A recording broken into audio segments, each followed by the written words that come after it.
भगवान बुद्ध की वाणी धम्मपद की गाथा और कथा वर्ग नंबर 6 गाथा नंबर 2 उपदेशक प्रिय भी और अप्रिय भी। आइए सुनते हैं बुद्ध की ये कथा और उसके गहरे अर्थ जानने का एक प्रयास। उपदेशक प्रिय वर्ग 6 गाथा 2 उपदेशक प्रिय और अप्रिय भी।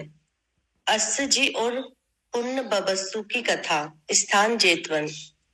एक बार भिक्षु अस्य जी और पुण्य बबस्सु अपने 500 शिष्यों के साथ कीटुंबी गांव में ठहरे हुए थे। वहां पर उन्होंने अपने जीवन निर्वाह के लिए कुछ पेड़ पौधे उगाए, फल फूल बोए। उनका ऐसा करना भिक्षुओं के लिए निर्धारित नियमों का कुंठित उल्लंघन था। वे इस प्रकार का अनाचार करते थे, माला के पौधों को रोपते रोपवाते थे, सींचते सिंचवाते थे, चुनते चुनवाते थे, गूंजते गुंदवाते थे। वे मंजरिका, विधूतिका, वट शंख आदि की माला बनवाते थे। वे कुल की स्त्रियों, दुहिताओं, कुमारियों, बहुओं, दासियों के लिए माला ले जाते थे, भिजवाते भी थे। वे उनके साथ एक ही बर्तन में खाते पीते थे, एक ही आसन पर बैठते थे, एक ही चारपाई पर लेटते थे, ओढ़ते थे, बिछाते थे, विकाल भोजन करते थे, माला, गंध और उपटन को भी धारण करते थे, नाचते थे, गाते थे, बजाते थे। वे खेलते थे, क्रीड़ा करते थे, दौड़ते थे। एक दिन एक भिक्षु उस कीटागिरी में आता है और भिक्षाटन करता है। एक उपासक उसको अपने घर ले जाता है, उन्हें भोजन कराता है। तदुपरांत उनसे पूछता है, भंते आर्य कहाँ जाएंगे? वह भिक्षु उत्तर देता है, आवासु में भगवान के दर्शन के लिए सावस्ती जाऊंगा। उपासक बोलता है, तो भंते मेरे वचन से भगवान के चरणों में सिर से वंदना करना और कहना, भंते कीटागिरी का आवास दूषित हो गया है। अस्य जी और पुण्य बबस्सु नामक 2 निर्लज पापी भिक्षु कीटागिरी में आवासिक है और नाना प्रकार के अनाचार करते हैं। भंती जो मनुष्य पहले श्रद्धालु थे, प्रसन्न थे, वे अब अश्रद्धालु हो गए हैं, अप्रसन्न हैं। जो कोई पहले संघ के लिए दान के रास्ते पर थे, वे भी टूट गए हैं। अच्छे भिक्षु छोड़ जाते हैं और पापी भिक्षु वास करते हैं। अच्छा हो भंते, भगवान कीटागिरी में ऐसे भिक्षु भेजे जिससे यह आवास ठीक हो जाए। वह भिक्षु अच्छा हो कहकर उठकर चल दिया सावस्ती की ओर, अनाथ पिंडिकाराम की ओर, जेतवन की ओर, जहां शास्ता सम्यक समुद्र विहरते थे। वह सावस्ती पहुंचा, भगवान की वंदना की, स्तवन किया, अभिवादन किया। अभिवादन करके बैठ गया। महाकारुणिक हर नवागंतुक भिक्षु से कुशल क्षेम पूछते थे, लिहाजा उससे भी पूछा। उसने भी बताया, अपने बारे में बताया, अपनी साधना की प्रगति के बारे में बताया, रास्ते का बताया, रास्ते में आए कीटागिरी के आवासिक भिक्षुओं के बारे में बताया। इस प्रकार सारा वृत्तांत बताया और बोला, वहां ऐसे भिक्षु भेजे जिससे वह आवास ठीक हो जाए। भगवान ने धार्मिक कथा कही, उपदेश कहे, प्रवचन दिया और सारीपुत्र एवं मोगलान को वहां भेजा। उनको कहा, हे सारीपुत्र मोगलान, उन भिक्षुओं को कहो कि वे उपासकों की श्रद्धा और विश्वास को नहीं डगमगाए, वे अनाचार नहीं करें। अगर वे फिर भी अनाचार करें तो उन्हें संघ से निष्कासित कर दो। वे सिर्फ मूर्ख होते हैं जो सलाह को नहीं मानते हैं, सलाह को पसंद नहीं करते हैं। उन्हें बुरा करने से मना करना चाहिए, राय देनी चाहिए। जो ऐसी सलाह दूसरों को देता है, रास्ता बताता है, गलतियों से सावधान करता है, अनुशासित करता है और अशिष्टता व अनाचार दूर करता है, वह तो निश्चय ही सज्जनों को प्रिय होता है, दुर्जनों का अप्रिय होता है। भगवान ने कहा, भिक्षुओं, जो मनुष्य उपदेश देता है, अनुशासन करता है तथा असत्य आप करता है, वह मनुष्य सत्पुरुषों को प्रिय होता है और असत पुरुषों को अप्रिय होता है। ऐसा कहते हुए भगवान ने यह गाथा कही, ओवदेयानुशास्य असभाच निवारये, संतम ही सो पियो होती, असंतम होती अपियो।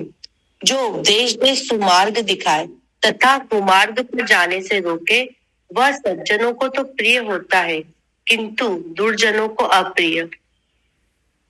हाँ जी, थोड़ा सा मेरा तो ध्यान हल्का सा निकल गया था, तो मेरे तो समझ में थोड़ी सी कम आई है। ये नीलम जी बताएंगी तो उसके बाद थोड़ा क्लैरिटी और हो जाएगी।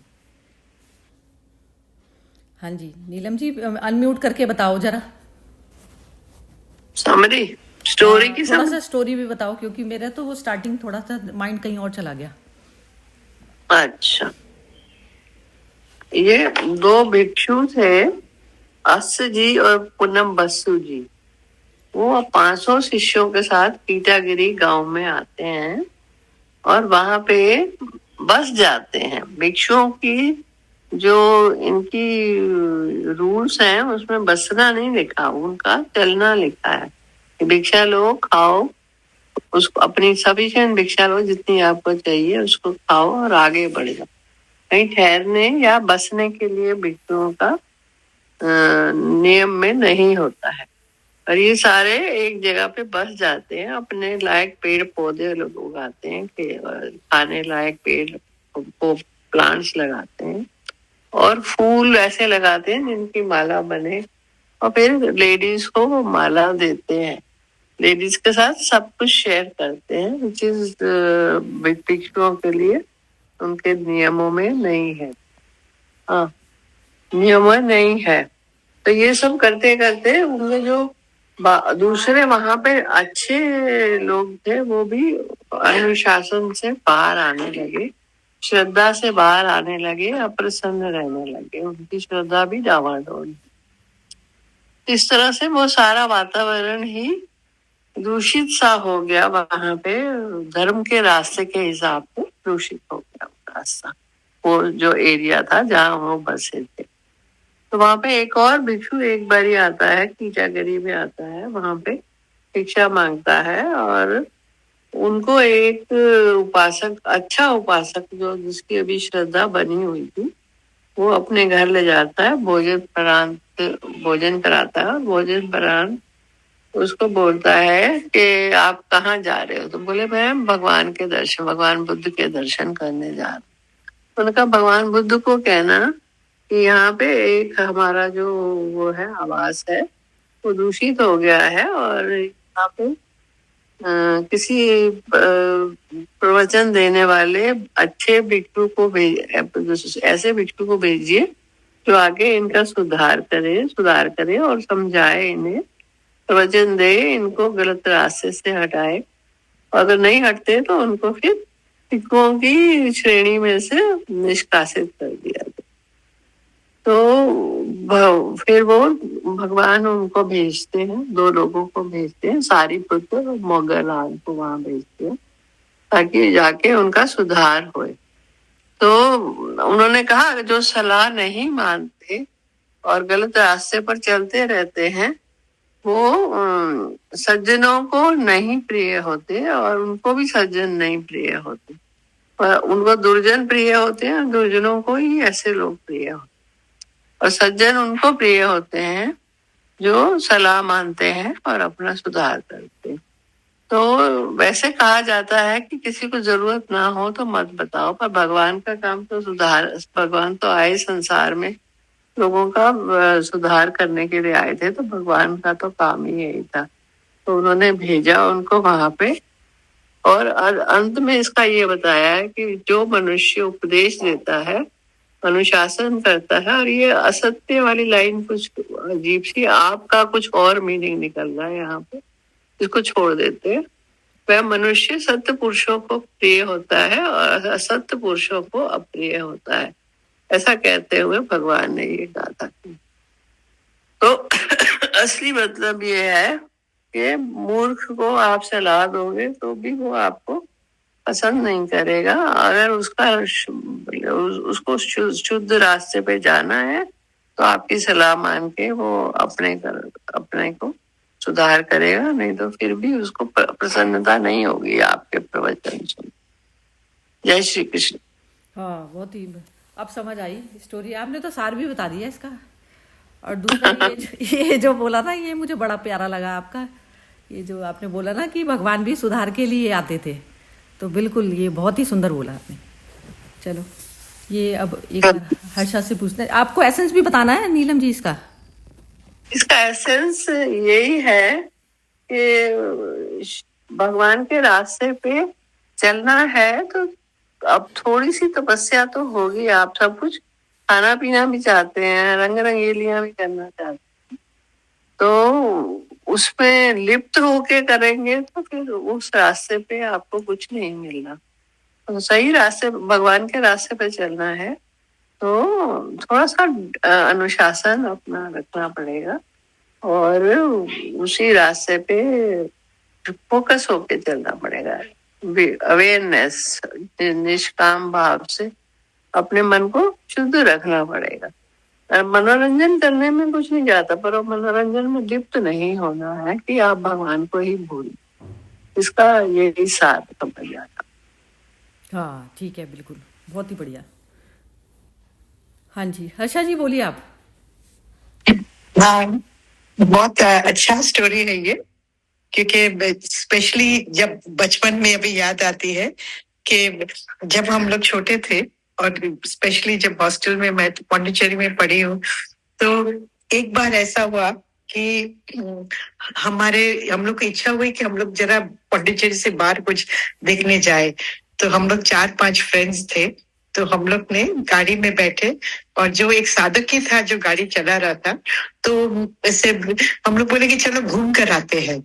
पर उसमें क्या हुआ, वो एक्सीडेंट हुआ, तो जो गाड़ी थी वो एकदम उसमें पेड़ का साथ बैलेंस होने लगे और नीचे खाई थी एकदम। तो जब हेल्प आया, हम लोग बाहर निकले, मदर के पास ये बात गई, तो मदर ने क्या बहुत अच्छा सिखाया कि friends are not friends who lead you away from the truth and norms of behaviour, जो हम लोग के जो इंस्ट्रक्शंस होते हैं ना, बच्चे होते हैं तो उनको थोड़ा हम लोग गाइडलाइंस देते हैं ना। Friends only those who uplift you and bring the best in yourselves. तो what you did, you see who are your true friends. तो हम लोग सब फ्रेंड्स एक दूसरे को अपोलोजाइज किए कि हम लोग ने एक दूसरे को गलत राह में भटका दिए हम लोग। तो उसके बाद से एक ख्याल आया कि भाई जो भी हम लोग संगत करते हैं, जिसके साथ भी करते हैं, अपनी सुजागी कभी नहीं खोना, कि मालूम नहीं पड़ता है कि एक पल में कहाँ आदमी नीचे फिसल जाता है। तो सुजागी में जैसे बोलते हैं ना, जाकर अपना निमित्त मात्र भी, वो भी निमित्त मात्र अभी होना चाहिए एक्चुअली, कि जाना है तो अपना प्रेजेंस हाजिर फिर के, पर फिर उसका रंग हमारे ऊपर ना चढ़े जो गलत हो। क्योंकि आजकल इतना मिक्सचर चल रहा है ना, specially today's generation, today's lifestyle, तो बहुत सुजागी में रहना है कि कुछ भी चीज इनोसेंस में हम लोग नहीं रह रहे अभी। We must be always high alert, and observe things which are good for your uplifting you. तो वो मुझे यही अच्छा लगा इस स्टोरी में। और बुद्धा का तो सलाह हमेशा अच्छा है कि सच्चा साथी वो है जो हमें हमेशा उठाए ऊपर। तो बस यही सार मुझे बहुत अच्छा लगा। और यदि कोई आपको करेक्ट भी करे फ्रेंड्स, तो जैसे हमारे एक दो फ्रेंड्स हमें बोले जब वहां में भी कि आपने बहुत ही गलत किया, तो मदर का मैसेज तुरंत वो भी आ गया। तो बहुत अच्छा मैसेज है, अभी भी मैं याद करती हूँ। Do not mistake liberty for licence. Licence means permission to do what you want, and freedom for bad manners. तो ये लाइन हमेशा मेरा माइंड में एनग्रेव्ड हो गया कि ये जो हम लोग, if we really want freedom, then we should be deserving of it, and only those who have the right to use it properly deserve that freedom. ये मेरी ये खुद के अनुभव से मैं बता रही हूँ। अच्छा, ये बताओ हर्षा जी कि कब इंसान डिजर्व करता है उस चीज को, ये कैसे, इसका वो जो पैमाना कैसे इसको बताएंगे, इसको मेजर कैसे करेंगे? इसको मेजर करने के लिए तो जैसे अभी एक तो चीज है कि ऑनेस्टी है ना, अपने सिंसियरिटी, ऑनेस्टी। एंड एक्चुअली क्या हो जाता है, मैं अभी जैसे अभी पढ़ती हूँ ना कि लाइफ में मुझे सुनती हूँ, तो ये जो सिंसियरिटी है, कमिटमेंट है रिलेशनशिप्स में, वो बहुत कमती होती जा रही है। तो क्या हो जाता है कि जो बच्चे लोग को भी जितना हम फ्रीडम कितना देवे, कैसा देवे, क्यों देवे, तो वो भी इतना भी प्रश्न हो रहा है ना। और अपने साथ तो है ही है कि यदि कुछ नहीं है तो भी हम अपना टाइम इस तरह से उपयोग करें। That is also freedom for us to use our time in the right way. तो मुझे अपने आप से भी ये हमेशा प्रश्न पूछाते हैं कि if today was my last day on earth, how would I do it? हाँ, ये भी है। जैसे इसमें नहीं होता ये बाहर की फॉरेन कंट्रीज में जैसे वो रख दिया बच्चों को जो है लाइसेंस दे दिया। लाइसेंस मतलब इस तरीके का है कि जैसे फ्री आप वो खरीद सकते हैं, गन खरीद सकते हैं और इस प्रकार की चीजें हो जाती हैं। तो अब उसमें क्या, कौन सी अवस्था, वो अवस्था वही होगी जब आप मुक्त उस रखने की इच्छा से जब आप मुक्त हो जाते हैं, तब आप उसका भार संभाल पाते हैं। उसको चलाने की इच्छा से मुक्त हो गए, गन को यूज करने की इच्छा से मुक्त हो गए आप, तब आप सही इस्तेमाल कर सकेंगे उसका। तो ये चीज होती है, ये जब तक इस वाले डिसिप्लिन पे नहीं मनुष्य कोई भी आता ना, तो तब तक वो कोई भी भारी तौर का, जब तक उसके अपने माइंड में कोई भी चीजें चल रही है ना, तो तब तक वो निर्भर वाली अवस्था में नहीं हुआ स्वयं। अब निर्भर वाली अवस्था में जब आ जाएगा, जब वो पूरी उसके अंदर कैपेसिटी आ जाती है उस चीज को संभालने की, तो इसमें यही होता है कि बार बार अपनी वीकनेस को देखना पड़ता है कि हमारी जो है वीकनेस कहाँ पर, अभी पकड़ कहाँ पर बनी हुई है। तो जहां पर भी पकड़ बनी हुई है उस चीज को वॉच करें, तो वो अवेयरनेस होती है। अवेयरनेस उसी चीज का नाम है ना। आत्मिक लेवल पर आप जाएंगे ही जब आप अपनी कमजोरी को खुद को देख पाएंगे।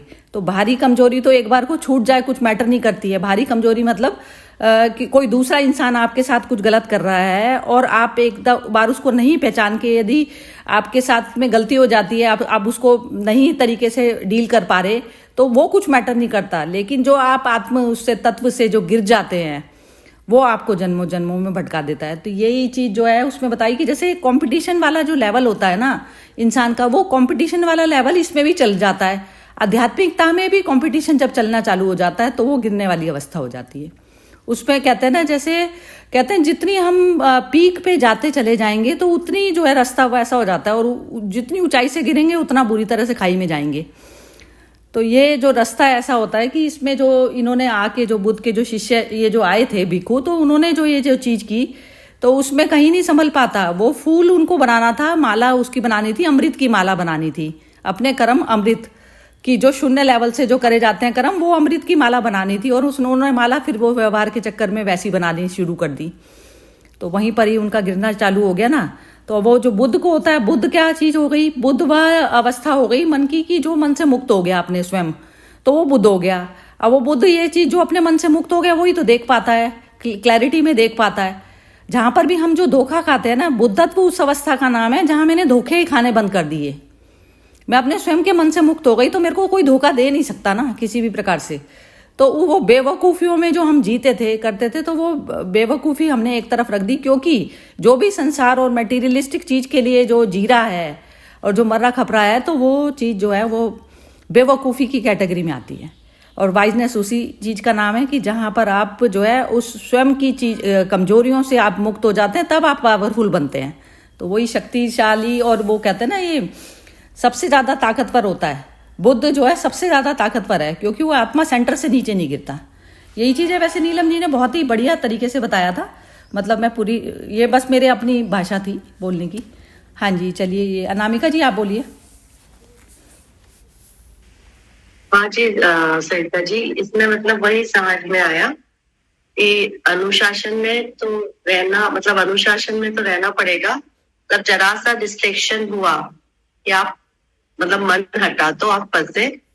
और हमें अपनी मतलब जो अवेयरनेस है उसमें हमेशा हर क्षण अवेयरनेस रहना चाहिए। और अपना जो लेवल है वो चेक मतलब करना ही पड़ेगा। मतलब चेक करते मतलब जब तक वो स्टेज नहीं आएगी तब तक लेवल चेक करते रहना है। बस इतना ही समझ में आया। हाँ, यही है। ये जो मैंने अभी 2-4 दिन पहले लिखा था ना, वो डिसाइपल का, तो वो जो जैसे हम भारी तौर के जो डिसिप्लिन करते हैं ना, भारी तौर का, यदि आप 4 दिन नहीं भी नहाए या कुछ ब्रश नहीं किया, कहीं गए नहीं, तो कुछ मैटर नहीं करता है। डिसिप्लिन उस अवस्था को कहा जाता है जहां पर आप डिसाइपल हैं, पूरी तरह से आप अटेंड करने में लगे हैं। किसको अटेंड करने में लगे हैं? बुद्ध को।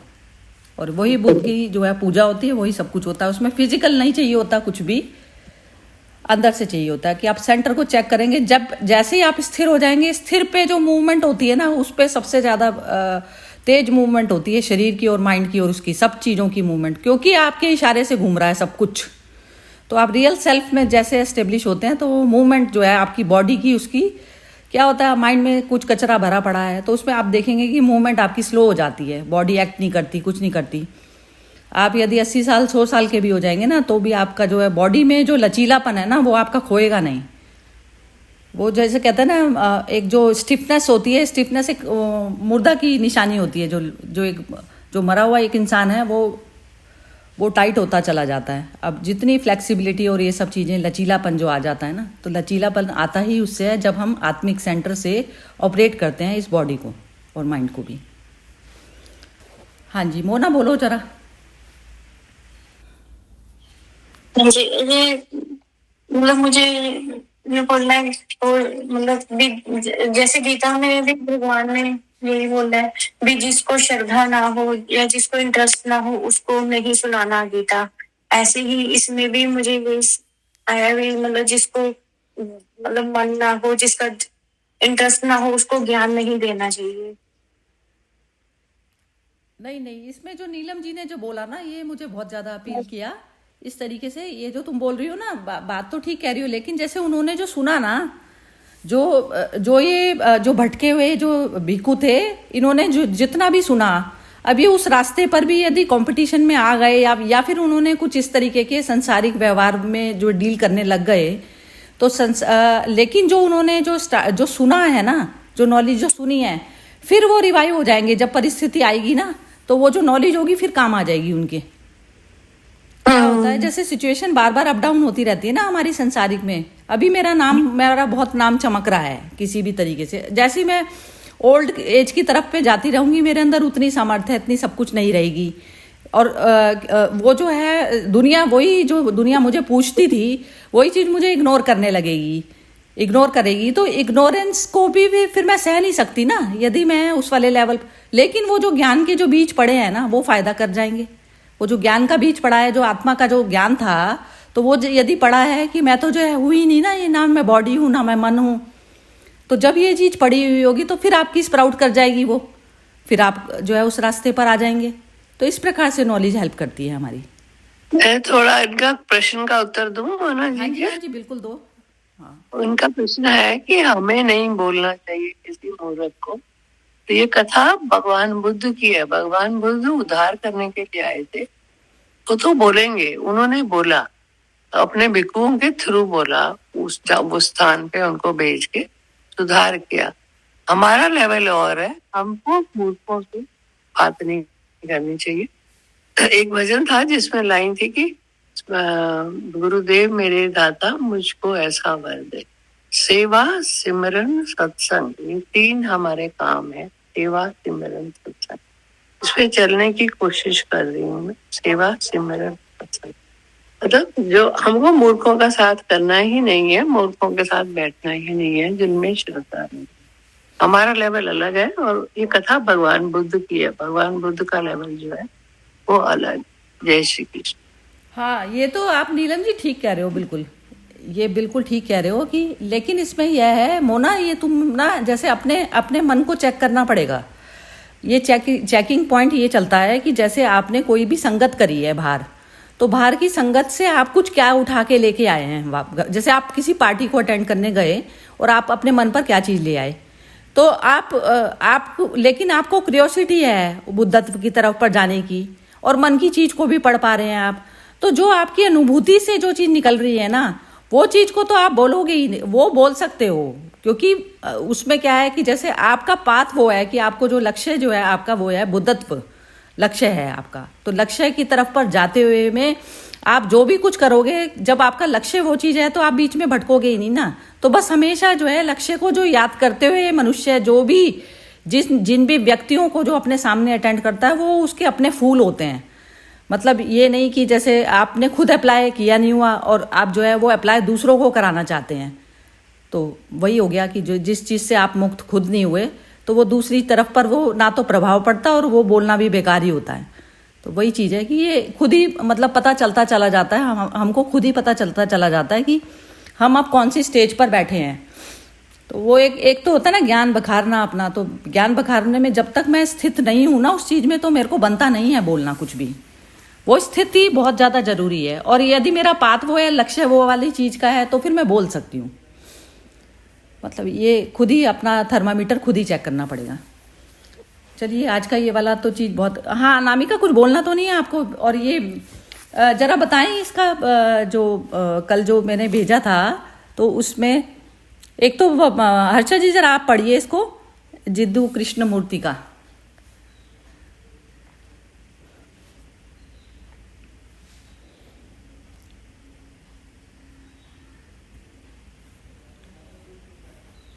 हाँ जी हर्षा जी आप पढ़ रही हैं? अनम्यूट करके बोलना पड़ेगा। Sorry, so when you draw or paint a tree, you do not imitate the tree. You do not copy it exactly as it is, which would be a mere photography.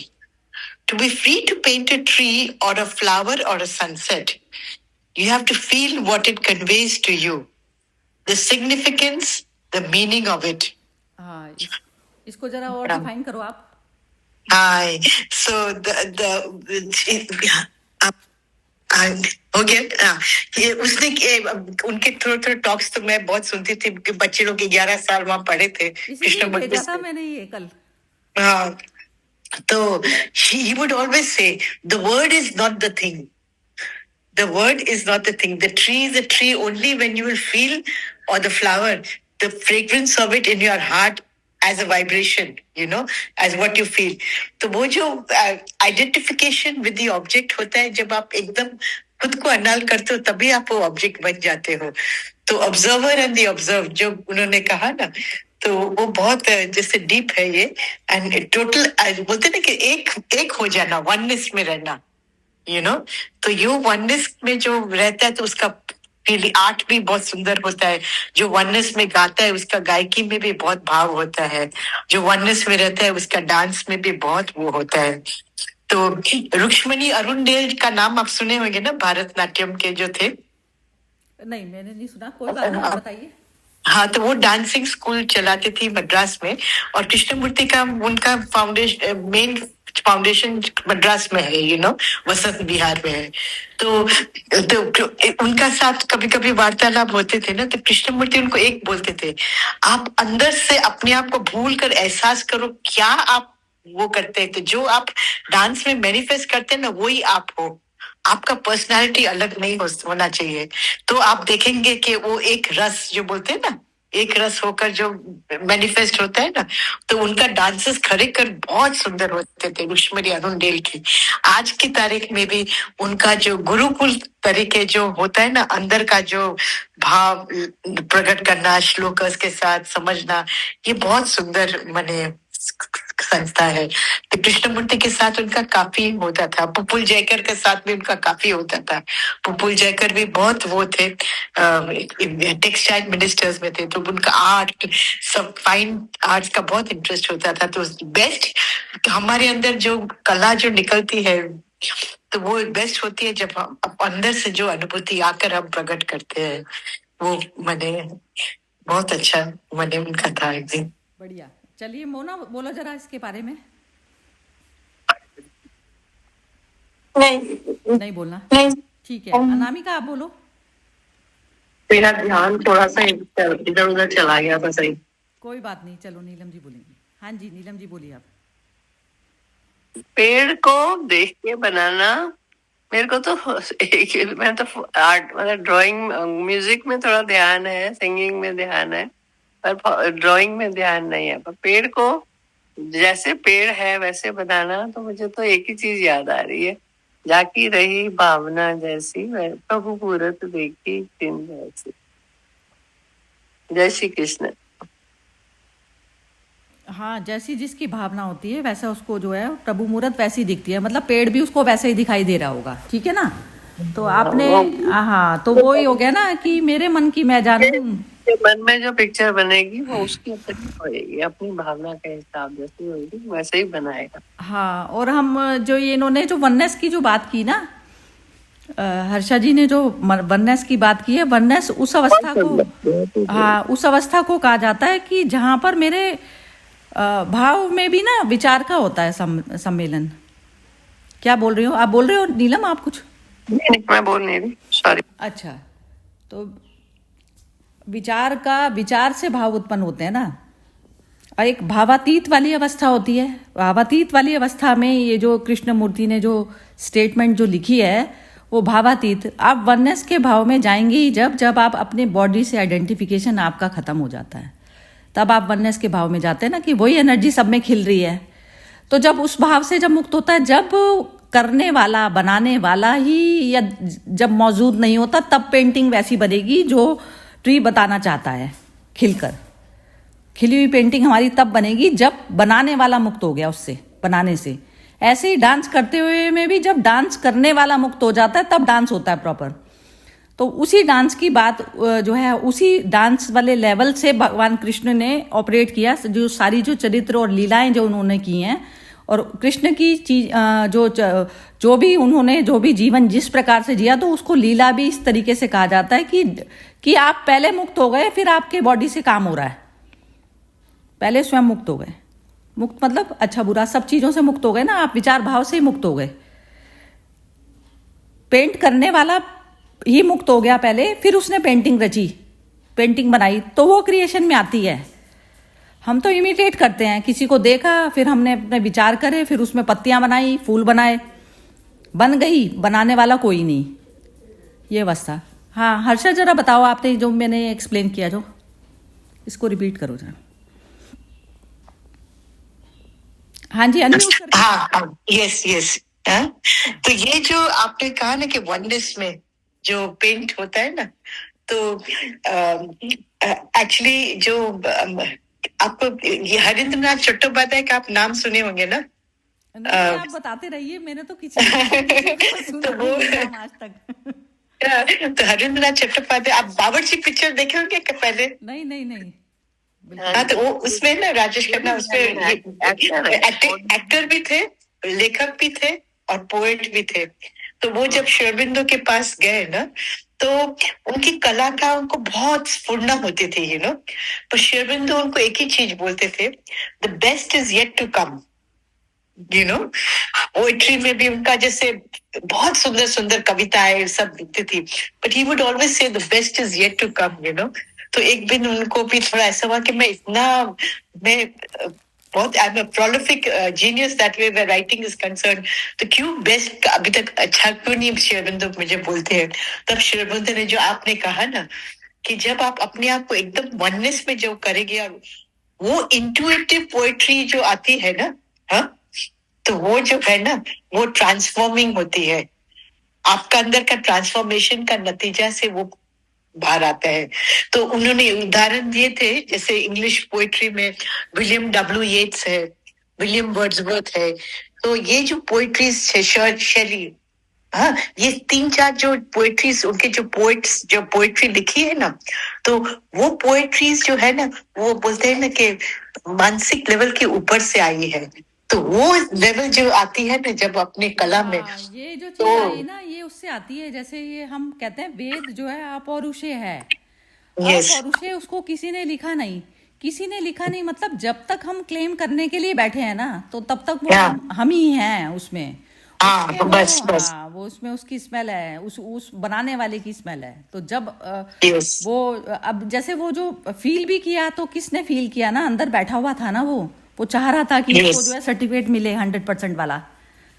तो जब तक ये certificate वाली जो हमारी demand रहती है ना बाहरी सिचुएशन से, तो जैसे अपने आनंद से किया कोई भी चीज, अब उसमें जैसे हमारे घर में ही कोई आया, सपोज कीजिए मैंने एक उसको जो है चाय भी ऑफर की, और फिर जो है मेरे मुंह पे नहीं आई, मेरे आनंद से निकली, मेरे पास में जो अवेलेबिलिटी थी मेरे आनंद से निकली, तो वो कृत्य मेरा अपौरुषेय कृत्य हुआ, जिसपे मैं क्लेम नहीं करा, कोई चीज का क्लेम ही नहीं किया।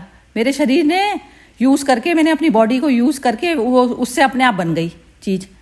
मैं उस पर बैठी थी, अपने आप में विटनेस वाली पोजीशन में बैठी थी, अपने आप हुआ।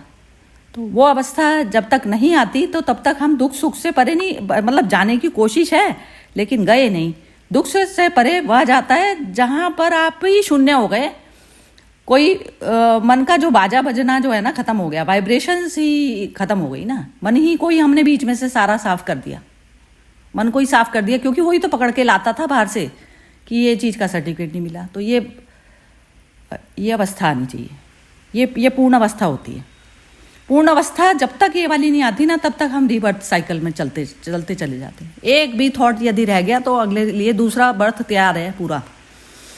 ऐसी है ये जर्नी, इतनी ज़्यादा संभलने वाली है, मतलब संभल के चलने वाली है, और सिर्फ मनुष्य योनि में ही सिर्फ ये संभव है। चलिए, बहुत ही सुंदर सेशन है आज का। बाकी नीलम, आपको कुछ बोलना है तो बोलिए, कुछ नहीं तो फिर खत्म करते हैं आज का।